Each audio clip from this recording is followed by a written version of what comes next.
Hello everyone, welcome back to my channel.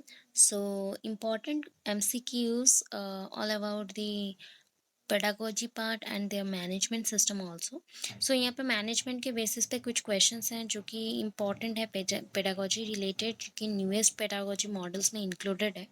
So one time देख लो तो बहुत ही valuable points मैं बताऊंगी. दैट इज शॉर्ट क्वेश्चन से डिस्कस कर दूंगी. वन टाइम सुनने से बहुत रिमेंबर हो जाएगा. The main purpose of the start कर रही हूँ मैं. The first question, the main purpose of the supervision of the teaching should be the dash. Supervision of teaching, teaching को अगर सुपरविजन करता है देन उसका मेन पर्पस क्या है? That is advancement of the people welfare, proper utilisation of the school facilities, carrying out of the curriculum and achievement of success in examination. That is the advancement of the people welfare. हम teaching process को क्यों जज करते हैं या supervise करते हैं? बच्चों के डेवलपमेंट के लिए, बच्चों के एडवांसमेंट के लिए. Number 2 question, supervision should be primarily dash. Supervision क्या होता है? नॉर्मली ये कंस्ट्रक्टिव एंड करेक्टिव होता है. कंस्ट्रक्ट किया जाता है कोई चीज़ को बदलने के लिए, चेंज करने के लिए, बनाने के लिए. एंड करेक्टिव दैट इज उसमें करेक्शन किया जाता है. करेक्टिव है. ओके, नेक्स्ट स्टेप देखिए. The basis that is called basic purpose of the supervision is to help. basic purpose of supervision क्या है? क्या इसमें कौन सा चीज में हेल्प करता है? Teacher is improving method, teachers is understanding peoples, teacher in dealing peoples, children learn more effectively. अच्छा, टीचर यहाँ पे मेथड्स को इम्प्रूव करने को ट्राई करेगी, अंडरस्टैंड करेंगे बच्चों को या डीलिंग करेगी बच्चों को. सबसे इम्पॉर्टेंट थिंग होता है ना, बच्चे समझना चाहिए कि बच्चों का पढ़ाई अच्छे से हो रहा है कि नहीं, या फिर बच्चे कर पा रहे कि नहीं. कोई भी लर्निंग कर रहे तो उसमें नॉलेज वो ले रहे कि नहीं, वो उस पॉइंट को समझने से होगा. The next question. The elementary school teachers are directly responsible to dash. Elementary school teachers are directly responsible to headmaster. Headmaster के ऊपर डिपेंड करते हैं. DO parents students के ऊपर डिपेंड नहीं करते हैं. Then next question. That is the fifth number of question. Criticism most frequently leveled at school administration is that. कौन सा क्रिटिसिज्म? और क्रिटिसिज्म मोस्ट फ्रिक्वेंटली जो कि स्कूल एडमिनिस्ट्रेशन के साथ रहता है, that is called they like praise, they are too lazy, they fail to provide leadership, they do not know teachers. So ये होता है कि फेल होंगे ये, they fail to provide leadership. अगर एडमिनिस्ट्रेशन में हम फेलवर होते हैं तो हम लीडरशिप कैरेक्टर्स को शो नहीं कर सकते. The number 6, the school headmasters are expected to dash. The school headmaster are expected to dash. यहाँ पे जो स्कूल हेडमास्टर है वो एक्सपेक्ट क्या करते हैं? Put into the operation the course of study, hold daily meetings, prepare the budget, all of the above. So hold daily meetings ये नहीं चाहिए, प्रिपेयर द बजट ये एडमिनिस्ट्रेटिव सेक्शन का वर्क है. हेडमास्टर क्या करते हैं? Put into operation the course of study. Course of study को चलाने के लिए जो जो पॉइंट चाहिए वो ऑपरेशन करते हैं, ऑपरेट करता है. ये supervisor is one who. Supervisor कौन होता है? हम नॉर्मली जानते हैं जो सुपरवाइज करता है, ऑब्जर्वेशन करता है. तो ये देखिए यहाँ पे ऑप्शन ना सारे एक जैसे लगेंगे. Provides friendly help, inspect a classroom, gives direction, criticises the teaching method. That is provides friendly help. Always supervisor help करना चाहिए, हेल्पिंग नेचर शो करना चाहिए, तभी जाके होता है करेक्टली. देन नेक्स्ट नंबर 8 पे चलते हैं. Okay, so the effective supervision is indicated by. the effective supervision हम किसको बोल सकते हैं? जहाँ पे good relation between teacher and supervisor हो, helping teacher in their teaching, helping teachers becoming more sufficient, criticizing the teacher lessons. अभी पढ़ के आए थे, helping करना है, उनका nature friendly होना चाहिए, तो teachers को sufficient हेल्प प्रोवाइड करेगा सो दैट टीचर का डेवलपमेंट होगा एंड वो अच्छे से पढ़ा सकेगा स्कूल्स में. Then number 9, the school policy should be determined by dash. कौन बनाता है स्कूल पॉलिसीज को? Professional educator, headmaster, citizens and educators. Citizens and educators बहुत मिला के बनाते हैं स्कूल पॉलिसीज को. Okay, Next, number 10, the chief responsibility of the principal is dash. Responsibility, chief responsibility of the principal क्या है? Organize and administer the guidance program को organize करना या administer करना, provide leadership in educational plan, maintain the school record, handle the discipline problem. तो ये normally होता है number B, provide leadership in educational plan, because ये chief responsibility of the principal बोला गया, principal जहाँ पे भी mention हो तो leadership character के साथ जोड़िएगा, ये correct हो जाएगा. Then number 11, indication of democratic attitude. Democratic attitude में क्या होता है? All together जितने भी population है उनको equal rights मिलेगा, वो एक दूसरे को help करेंगे, mutual sharing पे depend करेंगे, participation करेंगे. So all of the above is the correct answer. The history of administration goes back to, अगर हम एडमिनिस्ट्रेटिव सेक्शंस में देखते हैं इसका हिस्ट्री क्या है, तो उसके अकॉर्डिंग आपको पता चलेगा दैट इज ये 5000 बीसी के टाइम से, मतलब बैक टू 5000 बीसी, इस पीरियड से ये स्टार्ट हुआ था. इसका हिस्ट्री इतना पुराना है एडमिनिस्ट्रेशन का, राइट. 5000 बीसी. हाँ. Then administration means what? Administration का मतलब क्या होता है? To look after, to protect, to run, to establish. Administration जो होता है कि जो पूरा देखता है, to look after, okay. Protect करना, रन करना, एस्टेब्लिश करना उसका पॉइंट्स नहीं है. Then next, 14, the function of educational administration and management is dash. Function of educational administration and management क्या है?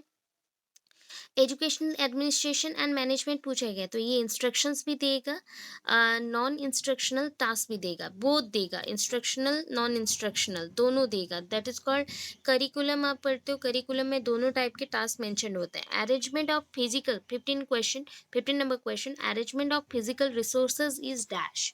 अगर फिजिकल रिसोर्सेज को कलेक्ट करना या अरेंज करना रहता है वो नॉन इंस्ट्रक्शनल टास्क है. अगर इंस्ट्रक्शंस हो गया वहाँ पे प्रैक्टिकल वर्क, यहाँ पे टीचर वहाँ पे स्टडी में इन्वॉल्व हो जाएगा, ठीक है, पढ़ाने में, टीचिंग में, लर्निंग में इन्वॉल्व हो जाएगा.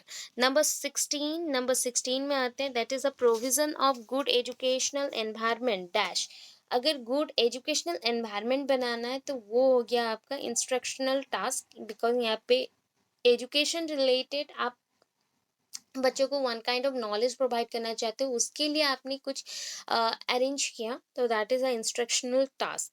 The main type of administration, अगर मैं बोलूँ एडमिनिस्ट्रेशन कितने टाइप्स के होते हैं, तो इंपॉर्टेंट 3 टाइप्स के होते हैं, तो उसके नाम नीचे ही मेंशन है. That is a which is not type of administration. 3 types के एडमिनिस्ट्रेशन है, मैंने बोला democratic administration, authoritarian administration and laissez faire administration.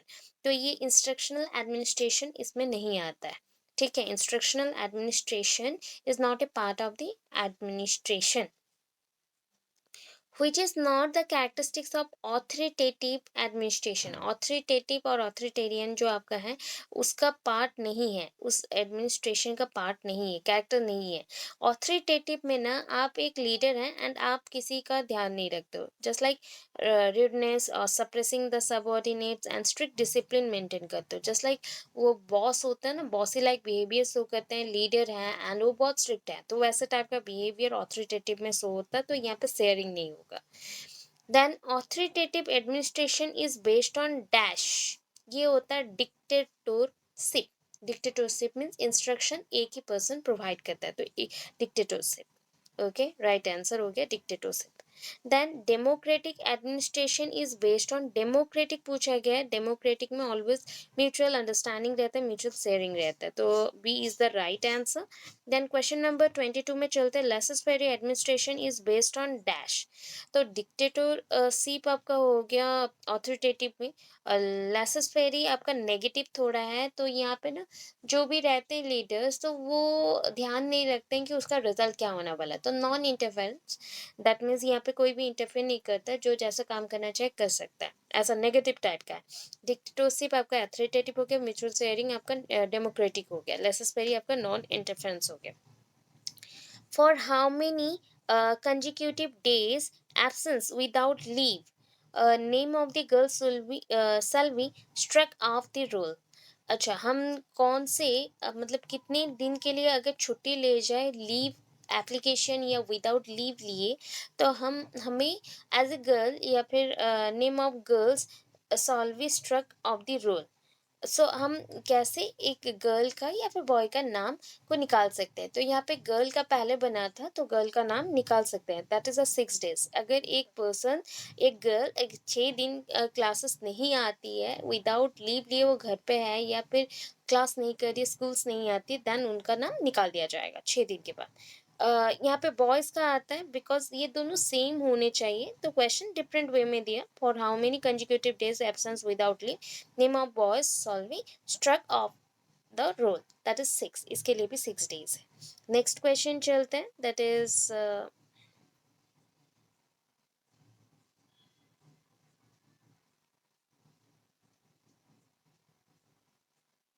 What is a minor penalty under E and D rules? E and D rules के अंदर minor penalty क्या है? ठीक है, आपका ए एंड डी रूल्स आपका एजुकेशनल रूल्स के ऊपर ही है।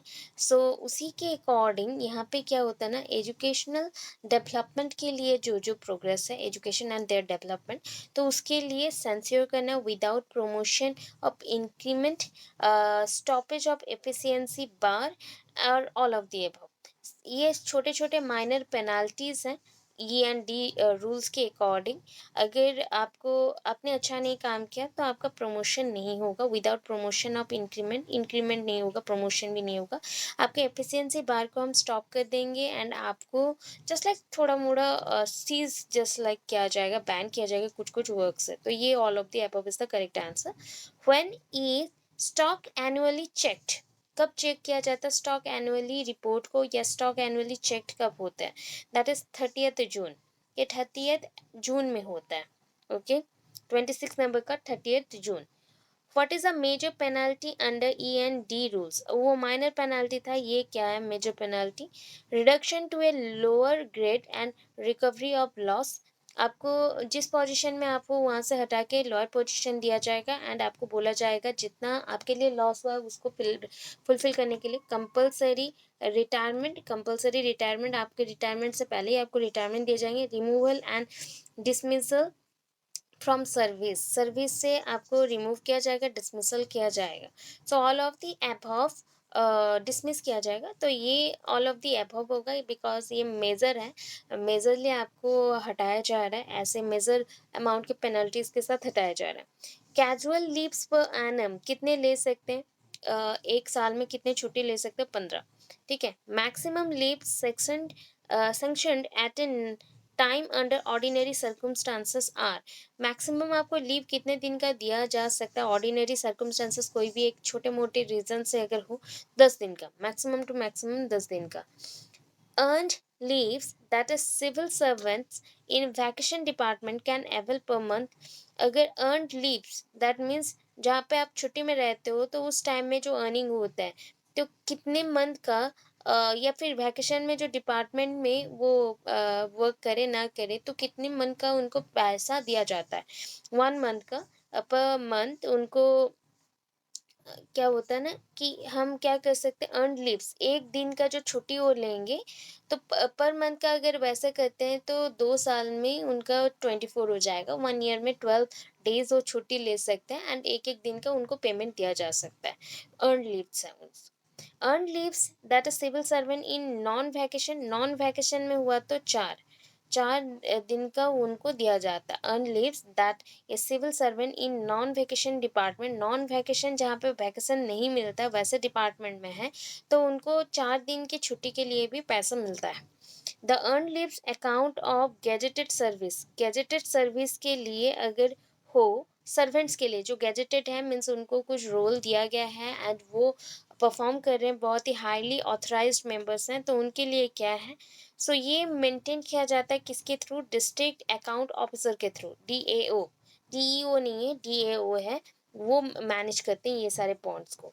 ओके, द ये अर्नड होगा, अर्नड लीव्स को वो एल लिख के आएगा। So earned leaves on of non gazetted officer, जो नॉन गेजेटेड ऑफिसर हैं उनका कहाँ पे मेंटेन किया जाता है? सर्विस बुक में, सर्विस बुक में हम लोग मेंशन करते हैं। The maximum period of leaves of the full pay without medical certificate, without medical certificate maximum period का जो लीव होता है उसका पे आप फुल पे कितने दिन का ले सकते हैं? 120 डेज का, 120 डेज का। Okay, the maximum period of leave on full pay that can be granted at one time without medical certificate is dash. अगर आप मेडिकल सर्टिफिकेट नहीं दिखाते हो एंड उससे भी ज़्यादा मैक्सिमम लीव ले सकते हैं एंड उसमें आपको फुल पे भी मिलेगा, देन उसको हम क्या मेंशन करेंगे, मतलब कितने डेज का वो हो सकता है, दैट इज कॉल्ड 180 days. तो option number D is the correct answer. The leave that can not be refused is, कौन सा लीव को हम रिफ्यूज नहीं कर सकते, मेडिकल लीव को. The maximum period of leave without pay is, maximum period of leave आप कितना छुट्टी ले सकते हो विदाउट पे में, 5 years का. ठीक है, मैक्सिमम कोई अगर पर्सन छुट्टी लेना चाहिए या फिर कोई प्रॉब्लम की वजह से छुट्टी ले रहा है तो मैक्सिमम पीरियड वो 5 years का ले सकता है. Maximum period of leave preparatory to the retirement, retirement में अगर maximum period of leave preparatory to retirement, retirement के टाइम पे या उससे पहले वो कितना दिन का ले सकता है, 365 days का ले सकता है. Salary is given as leave encashment for dash, आपको सैलरी जो गिवन होता है तो वो 180 days का हम लोग मैक्सिमम दे सकते हैं और एट अ टाइम दे सकते हैं, प्रोवाइड कर सकते हैं. कंडीशंस फॉर लीव एनकेसमेंट, अगर कंडीशन क्या क्या चाहिए, complete 30 years of service and surrender LPR, ये दोनों ही कंडीशन यहाँ पे इंपॉर्टेंट है. इतना डिफिकल्ट क्वेश्चन नहीं आएगा तो टेंशन मत लो. The period of maternity leave, maternity leave के लिए कितना दिन छुट्टी मिलता है, 180 days का अभी का रूल है. बिफोर 3 months, मतलब बाय बर्थ, जब बर्थ बेबी आता है उससे पहले का जो पीरियड है 3 महीना एंड उसके बाद का 3 महीना, तो 180 days. The budget in which a grant for new construction are demanded, जिस बजट में न्यू कंस्ट्रक्शन के लिए हम डिमांड रखते हैं उसको कौन सा बजट बोलता है, development budget. Development budget. The budget in which the salaries of the employees are demanded, जहाँ पे सैलरीज मेंशन किया जाता है उसको हम क्या बोलते हैं, non development budget. The source of income, 44 number question देखिए, सोर्स ऑफ इनकम्स कहाँ से, गवर्नमेंट ग्रांट्स, फंड्स, डोनेशन, सब कुछ से हो सकता है, तो all of the above. Then next चलते हैं.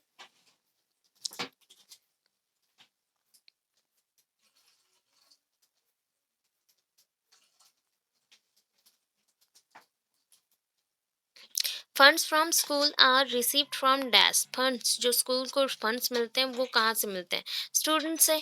The use of funds received from the student is, कहाँ पे यूज़ किए जाते हैं, spent in students and institution, बच्चों के लिए एंड इंस्टीट्यूशन के लिए उसे यूज़ किए जाते हैं. Next question 47, tuition fee is received from dash, कहाँ से ट्यूशन फीस कलेक्ट किया जाता है, primary school student, elementary school student और हाई स्कूल स्टूडेंट, इनमें से किसी से भी हम लोग ट्यूशन फी नहीं रिसीव करते.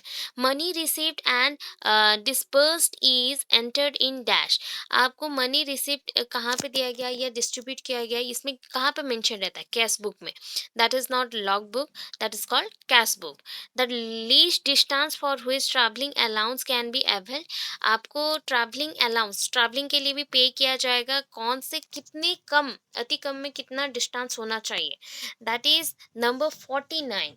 49 में दैट इज 16 किलोमीटर, 16 किलोमीटर्स के लिए आप क्या कर सकते हो कि अगर आप 16 किलोमीटर जाते हैं, आप एक टीचर हैं या फिर आप एक बहुत बड़े गैजेटेड ऑफिसर हैं, तो आपके लिए क्या होगा, ट्रैवलिंग के लिए अलाउंस दिए जाएंगे. ओके, नेक्स्ट 50 नंबर क्वेश्चन देखते हैं. School management is concerned with dash, school management किसके साथ कंसर्न होगा, efficient use of resources, effective educational environment provide करना है, achievement of the educational objective and all of the above. All of the above is the correct answer. ठीक है, next चलते हैं. That is which one is not basic element of management, management का basic element नहीं है. Planning, organising, leading, ये सारा management का है बट काउंसलिंग इसका पार्ट नहीं है. Counselling is not the part of management. Okay, then next question 52, characteristics of community, community में क्या क्या कैरेक्टरिस्टिक, यहाँ पे ग्रुप में रहेंगे हम, सेम गोल्स फॉलो करेंगे, कल्चर, ट्रेडिशन, टेरिटरी भी सेम फॉलो करेंगे, तो all of the above is the correct answer. Next question, who manages the elementary school at district level, district level में elementary school को manage कौन करता है, that is called DEE, district educational officer. ठीक है, next, school management committees were established on, school management committees कब आए, ठीक है? स्कूल को मैनेज करना है, ये कमिटीज़ कब आए? 1994 में। जितने हुए थे आफ्टर इंडिपेंडेंस के बाद हम लोग बहुत सारे टॉपिक्स को पढ़ रहे हैं, तो 1994 में हुआ था। C, option C is the correct answer. Next, the function of school management committee is dash. Function क्या है? Provision of resources to solve the problem faced by the student and parents and to develop the report between teacher and the uh, parents. So that is not report, that is called repo. add a होना चाहिए था। तो ये all of the above सारे work करते हैं educational committee, और that is school management committee के थ्रू होता है। School management committees was renamed in 2000 as, school management committees को रीनेम किया गया 2000 में एज ए स्कूल काउंसिल, उसको बोला गया स्कूल काउंसिल। इसलिए आपके ये में भी सर्टिफिकेट में भी मेंशन होता है काउंसिल ऑफ CHSE और CSC, ऐसा आपको मेंशन किया जाता है, ICSE ऐसा। The space required for classroom in elementary school, elementary school के लिए जो स्पेस रिक्वायर्ड है वो कितना है? 0.60 metre square, 0.60 metre square. Then next, the space required for the classroom in secondary school, secondary school के लिए जो क्लासरूम के लिए स्पेस रिक्वायर्ड है वो होता है 1 metre square, 1 metre square. Then next 59 पे चलते हैं। Determination of the human and mental material resources for successful management is dash. इसको क्या बोलते हैं? Determination of human and material resources, resources को जो हमने डिटरमाइन किया कि इतना लगेगा ये होगा, तो ये किस में आता है? आपका लीडिंग में, ऑर्गेनाइजिंग में, या प्लानिंग में, कंट्रोलिंग में? तो ये प्लानिंग है, नॉर्मली इसको हम प्लानिंग मेंशन करेंगे। The element that regulates the management activities, जो मैनेजमेंट एक्टिविटीज को रेगुलेट करता है उसको क्या बोलते हैं? दैट्स कॉल्ड कंट्रोलिंग, इसको हम कंट्रोलिंग बोलते हैं। The process undertaken to coordinate the activities of others to achieve the result is known as dash. जो प्रोसेस को हम अंडरटेकन करते हैं, कोऑर्डिनेट करते हैं उसमें एक्टिविटीज को लाने के लिए, जो उसका रिजल्ट आएगा, कौन सा रिजल्ट को आपको यूज करना है या कौन करेगा? That is called management. Management के थ्रू एक चीज का रिजल्ट निकलता है, कोई भी चीज को अच्छे से चलाओ तो उसका एक रिजल्ट आता है, तो management. Then next question, the first step is the process of administration, that's called in the process of administration is dash. First step क्या है? ऑर्गेनाइजेशन, पहला स्टेप है ऑर्गेनाइजेशन, ठीक है, ऑर्गेनाइजिंग करना, कोई चीज को ऑर्गेनाइजिंग करना। Then last question, the process of efficiently getting activities completed with and through other people is called। कोई भी चीज़ को एफिशिएंटली अगर करना हो, कोई भी काम को एक्टिवेट और एक्टिविटीज़ को इफेक्टिवली करना हो, एंड वो लोगों के द्वारा भी हो एंड आपके थ्रू भी हो, तो उसको हम क्या बोलते हैं? Administration, that is called administration. So ये इम्पॉर्टेंट है स्कूल मैनेजमेंट के अकॉर्डिंग, न्यूली ये सारे इनकॉर्पोरेट हुए, तो ऐसे क्वेश्चंस आ जाते हैं। ऐसे क्वेश्चंस आपको पैराग्राफ मेंशन करके दे सकते हैं, इसलिए हम डिफिकल्ट लेवल में भी जा रहे हैं, तो और ज़्यादा नहीं है, और 1-2 क्वेश्चंस में ये भी कंप्लीट हो जाएगा। आई होप आज का वीडियो आपको अच्छा लगा हो। अगर अच्छा लगा प्लीज़ लाइक शेयर कमेंट कर दीजिएगा, and new subscriber please subscribe कर दो चैनल को। Thank you so much, thanks for watching my videos.